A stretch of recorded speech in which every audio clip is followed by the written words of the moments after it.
तो 12th class बेटा, कल आप में से किसी बच्चे ने मुझसे मैग्नेटिक फील्ड ऑफ अर्थ के बारे में क्वेश्चन पूछा था। ठीक है, अब कुछ क्वेश्चंस ऐसे होते हैं जिनके आंसर्स जो हैं, अगर मैं आपको एक वीडियो के थ्रू एक्सप्लेन करूं तो वो ज़्यादा अच्छे से एक्सप्लेन हो सकते हैं। तो इसलिए, और दूसरी बात ये कि अगर मैं स्कूल से एक वीडियो बना के आपको सेंड करूं तो वो 2 मिनट की वीडियो भी नहीं पहुंच पाती है। तो इसलिए अब मैंने ये वीडियो बनाई है, अब मैं आपको पीरियड में सेंड कर रही हूँ, तो आपके जो भी डाउट्स हैं वो क्लियर कर लेना। तो सबसे पहले तो ये बात कि कैसे पता चला कि हमारी अर्थ का कोई अपना मैग्नेटिक फील्ड है। ये हमारी अर्थ,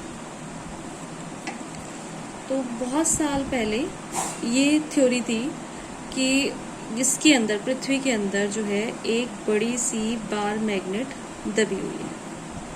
और ये पता कैसे चला? कई साल पहले की बात है, नियर अबाउट 500 BC। BC मतलब बिफोर क्राइस्ट, ईसा पूर्व। इतने साल पहले कुछ लोग जिन्होंने शूज़ पहने हुए थे, तो जब वो चल रहे थे तो चलते चलते, क्योंकि पहले के टाइम में शूज़ गोंद वगैरह से नहीं चिपकाए जाते थे, उन पे कीले लगाकर उनको जोड़ा जाता था। तो चलते चलते किसी पर्टिकुलर एरिया पे उनके शूज़ चिपक रहे थे, तो उनको ऐसा लगा कि पृथ्वी पर बहुत नीचे, बहुत गहराई पे कुछ ऐसा है, कोई मटेरियल जो इसको अट्रैक्ट कर रहा है। अब क्या वो कई महीने बैठ के खुदाई करते? ऐसा पॉसिबल नहीं था। तो ये थ्योरी तो फेल हो गई। बाद में जब बहुत रिसर्च हुए तो उसके बाद ये पता चला कि हमारी जो पृथ्वी है, क्योंकि ये थ्योरी फेल होने का रीज़न क्या था? क्योंकि पृथ्वी के अंदर अगर है, मैग्नेट है, तो पृथ्वी के अंदर जो टेम्परेचर होता है अंदरी वाली सतह पर, वो बहुत हाई टेम्परेचर होता है। तो उस हाई टेम्परेचर पर जो मैग्नेटिक मटेरियल है, उसका मैग्नेटिज्म खत्म हो जाएगा। जो चुंबकीय पदार्थ हैं, उनका जो चुंबकत्व होगा वो खत्म हो जाता है हाई टेम्परेचर पर। तो अगर कोई ऐसा मैग्नेट दबा हुआ है तो वो तो अपना मैग्नेटिज्म शो ही नहीं कर सकता। तो ये थ्योरी फेल हो गई कि कोई ऐसा चुंबकीय पदार्थ, कोई मैग्नेट जो है पृथ्वी के अंदर दबी हुई है। अब बाद में क्या थ्योरी निकल के आई? हमें पता है कि पृथ्वी क्या करती है, पृथ्वी मूव करती है। अब पृथ्वी मूव करती है तो इसके अंदर जो पार्टिकल्स हैं, वो पार्टिकल्स भी क्या करेंगे, वो भी मूव करेंगे। तो कुछ ऐसी मेटल्स हैं, कुछ ऐसे फ्लूइड्स हैं जो इसके साथ साथ मूव करते हैं। अब जब बहुत ज़्यादा हाई टेम्परेचर होता है, तो हाई टेम्परेचर पर जो मेटल्स मूव कर रही हैं, सपोज आयरन, निकल, ये सब मेटल्स जो मूव करती हैं, तो जब मूव करते करते टेम्परेचर हाई होता है, तो हाई टेम्परेचर पर क्या होता है कि उन मेटल्स के इलेक्ट्रॉन निकल जाते हैं बाहर। अब जब मेटल के इलेक्ट्रॉन बाहर निकल गए तो रह क्या गया? आयंस रह गए। तो अब ये क्या हुआ? ये आयंस मूव कर रहे हैं, मेटल्स नहीं मूव कर रही हैं। अब यहाँ पर अर्थ के साथ साथ आयंस भी रोटेट कर रहे हैं ऐसे। और आयंस जब रोटेट करते हैं तो क्या प्रोड्यूस हो जाता है? तो प्रोड्यूस हो जाती है इलेक्ट्रिसिटी। विद्युत धारा क्या है? जो चार्ज्ड पार्टिकल्स हैं, जब वो मूव करते हैं एक डायरेक्शन से दूसरी डायरेक्शन पर, तो क्या उत्पन्न होती है? विद्युत धारा। तो यहाँ पर इलेक्ट्रिसिटी उत्पन्न हुई, जिसकी वजह से क्या क्रिएट हो गया? Magnetic effect. मतलब ये जो है, ये एक तरह से मूविंग कॉइल है। एक कॉइल मतलब कुंडली जो है वो मूव कर रही है, जिसकी वजह से इलेक्ट्रिसिटी प्रोड्यूस हुई, और उस इलेक्ट्रिसिटी की वजह से मैग्नेटिक इफेक्ट प्रोड्यूस हो गया। तो इसलिए अर्थ का जो है मैग्नेटिक इफेक्ट जो है वो इस वजह से होता है। ठीक है, ये जो आयंस मूव करते हैं, रोटेट करते हैं अर्थ के साथ साथ, उसकी वजह से अर्थ का मैग्नेटिक इफेक्ट प्रोड्यूस होता है। तो ये बात क्लियर हो गई। ये थ्योरी एट प्रेजेंट चल रही है कि इसकी वजह से अर्थ का मैग्नेटिक इफेक्ट होता है।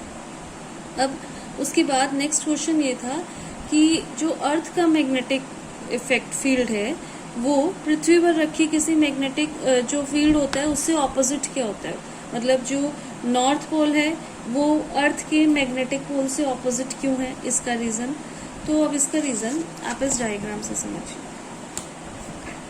ये अर्थ के अंदर ये बार मैग्नेट, जिसका ये नॉर्थ पोल और ये साउथ पोल, ठीक है।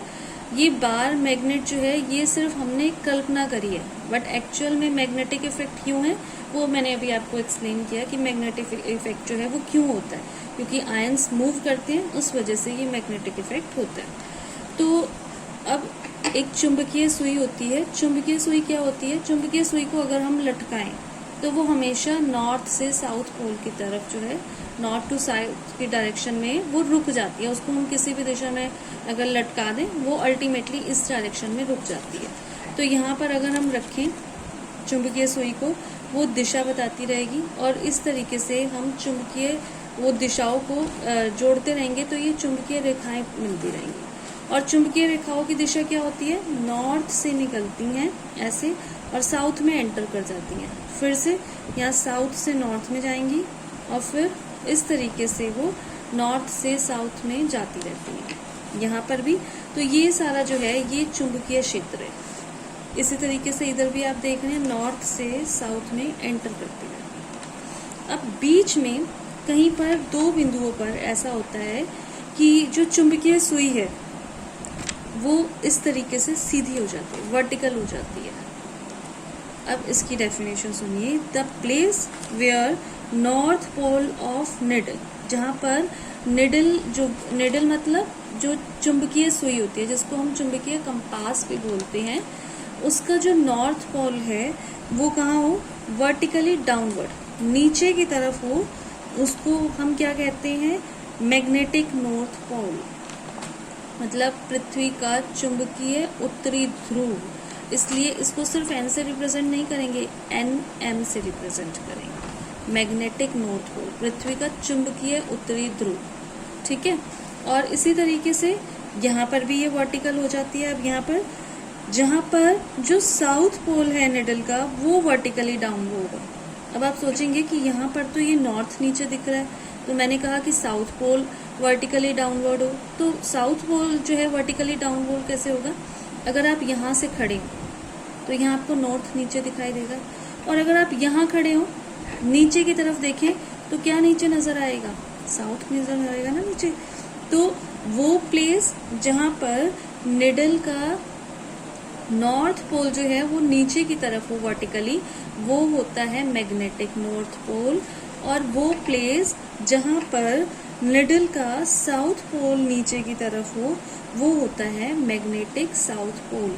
इसलिए जो पृथ्वी के जो मैग्नेटिक पोल हैं, उत्तरी और दक्षिणी जो ध्रुव हैं, वो पृथ्वी पर रखी किसी भी पदार्थ के ध्रुवों के ऑपोजिट होते हैं। आई होप अब आप लोगों को ये चीज़ क्लियर हो गई होगी।